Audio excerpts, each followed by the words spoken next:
And today we bring to you a very, very important topic which cannot, define the mother's plight when she faces a speech and language disorder in her child. And, you don't know as a mother what to do.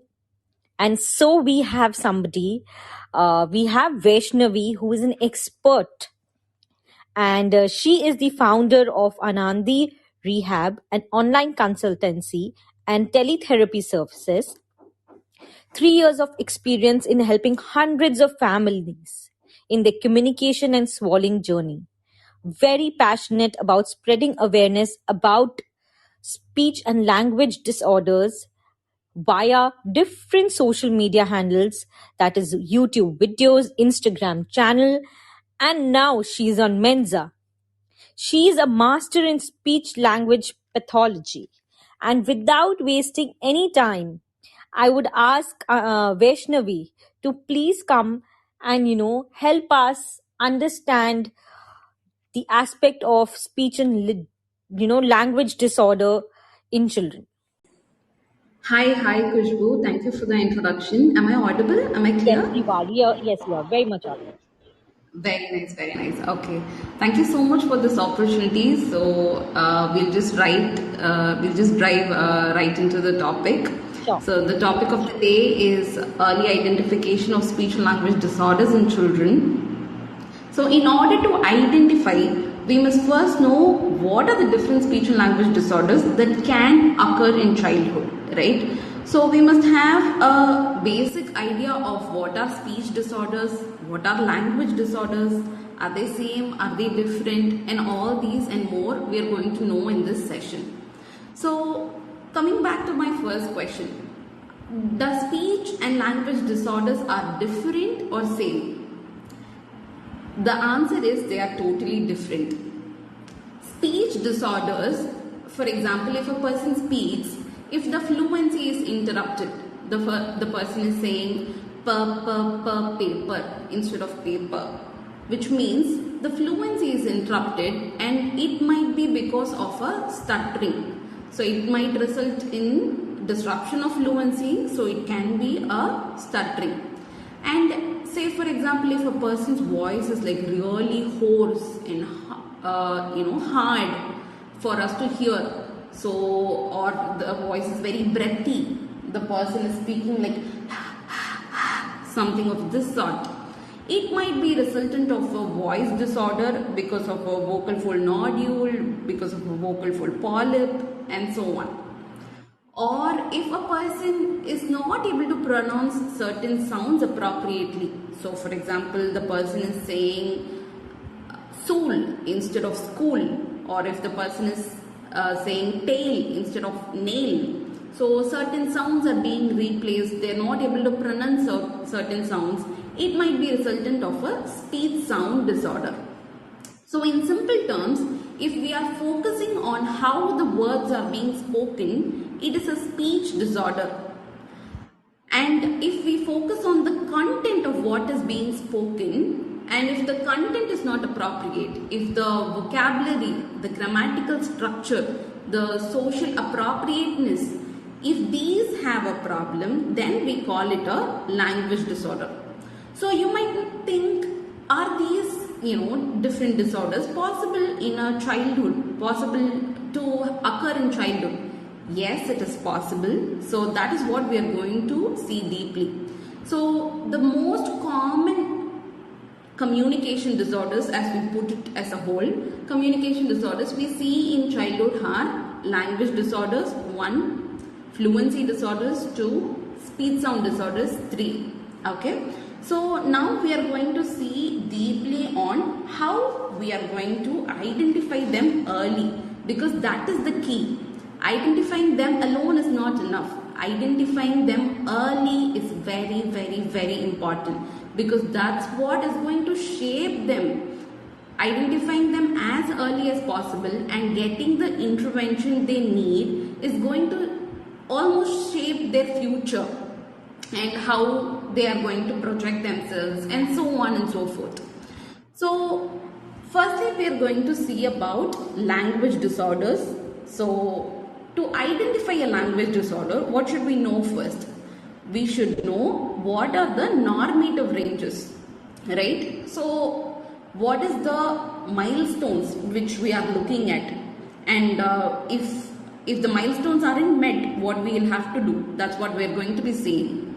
So at around 7 months, the child is expected to start babbling. So babbling is basically combination of vowels and consonants. So the child while playing or the child while making eye contact might just keep saying b b b b g g g g. All those vocalizations will start emerging at 6 to 7 months of age. And by around 9 to 10 months of age, we will see the same babbling progress into lot of different consonants.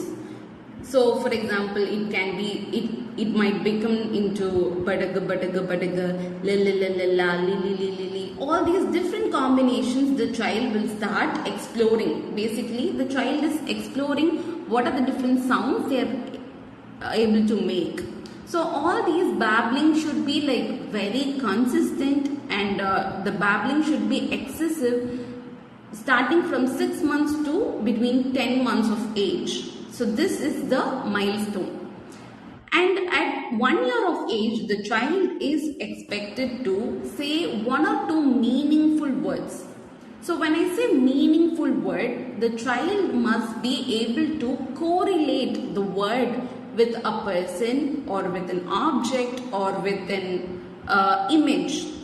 So the child must look at the mother and say mummy, or the child must look at the ball and say ball, point to the ball and say ball.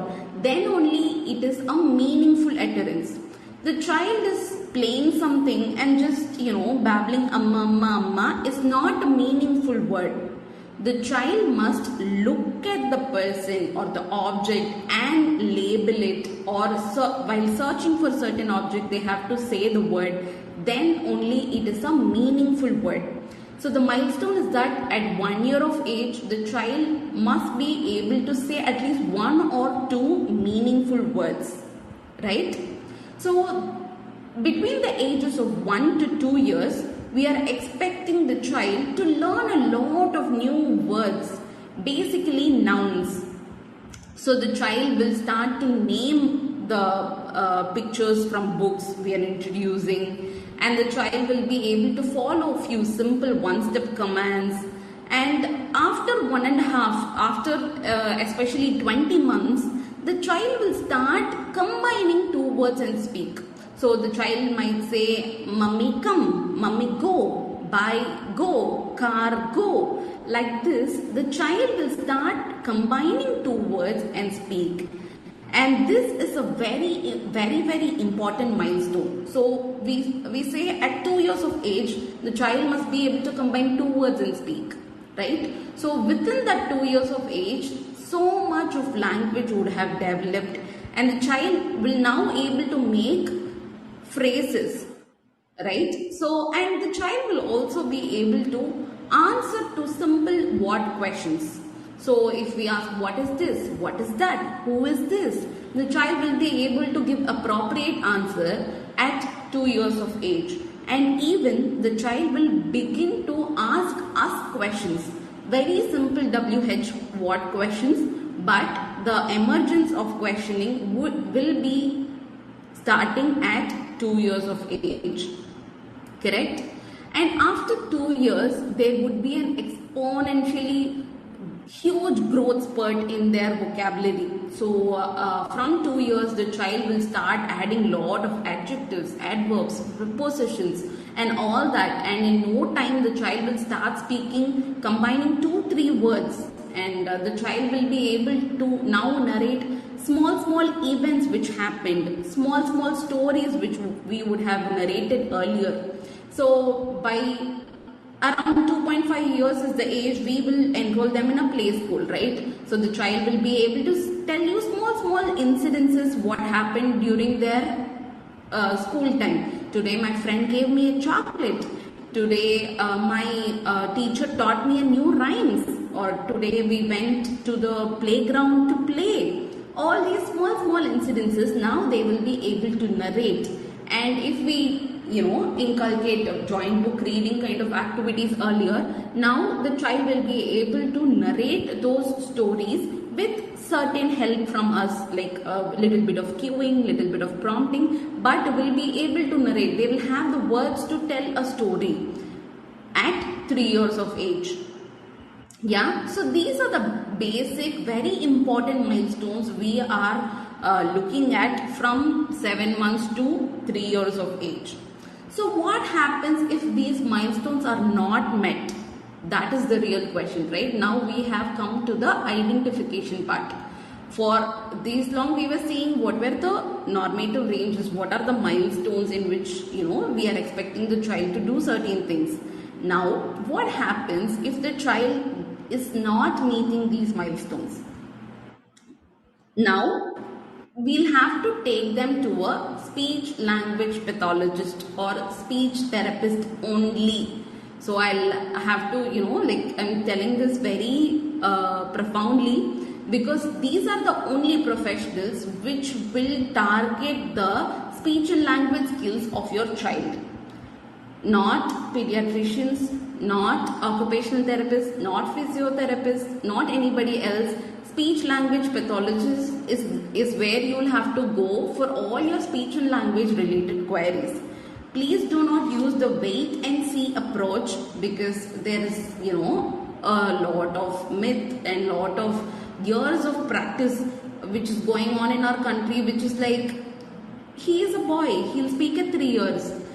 His father spoke at 5 years only. What is the hurry? Just wait for some time. The child will speak and all that. But no, the wait and see approach is long outdated and it is not good for the child, because only if the oral language develops. So this is what we call oral language. The child has to converse, the child has to pick up vocabulary and must be able to take turns in a conversation and speak.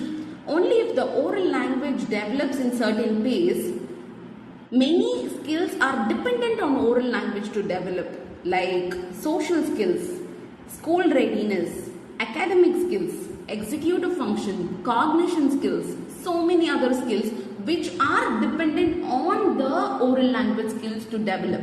So if the oral language skills itself are lagging behind and is not developing age appropriately, then there will be a huge gap in all the other skills I mentioned earlier as well. Correct? So the right thing to do if the milestones are not met is to meet a speech language pathologist as immediately as possible.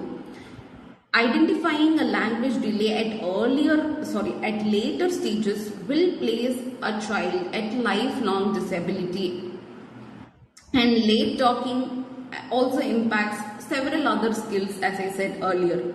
So while on the other hand, early intervention results in positive outcomes of the child, and if the early intervention is involving the parent also, there is something called parent mediated intervention. So if the parent is also actively involved in the early intervention, we will be able to see tremendous results in the language development of the child.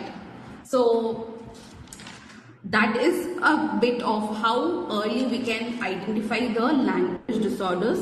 Now we will see a small glimpse of how to identify the speech disorders earlier. So we talked about two main disorders, which is fluency and speech sound disorder, correct? Fluency disorder is also very, very common in childhood. So I have heard many parents say he was speaking very well, but until 2 weeks ago he started stammering. He started dragging the words and speak. He's struggling to let the words out and all that. So what should we do if we identify certain signs of stammering in our children? First thing, do not panic. Second thing, wait and observe and see if it is associated with any environmental factors that could have triggered it. And third thing, just keep observing for a month, I would say. That would be the benchmark. So in a month, if the stuttering behavior has faded away, well and good. because there is something called non-fluent, there is something called like disorder. It's not a disorder, but it's a disfluency, which is like normal itself. So if that happens, we mostly it would fade away in a few weeks or in a few days. So we need not panic about that. So I would say observe them for a month and then take action. So in that month, if the case progresses, if they are stuttering more often than before, then take them to a speech language pathologist. And the other disorder that we were talking about was speech sound disorder. So speech sound disorder is basically not able to pronounce certain sounds appropriately, saying gog instead of dog, or saying nanni instead of tanni, and so many other different sounds. So the child is beginning to speak. When the child is beginning to speak, they are ought to make all these pronunciation errors. It is very common, it is very natural. So this is what we call as phonological process.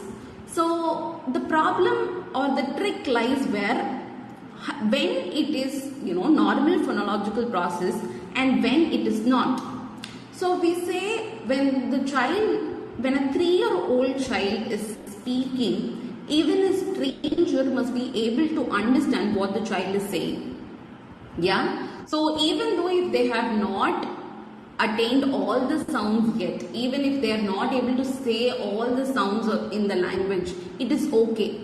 But with the contextual cues, with gestural cues, even a stranger must be able to understand what the child is actually speaking. The stranger must not keep asking, can you repeat it again? Can you repeat it again? I'm not able to understand what you're saying. That shouldn't be the case. So with certain cues, if the stranger also is able to interpret what a 3-year-old is speaking, then the child is good to go.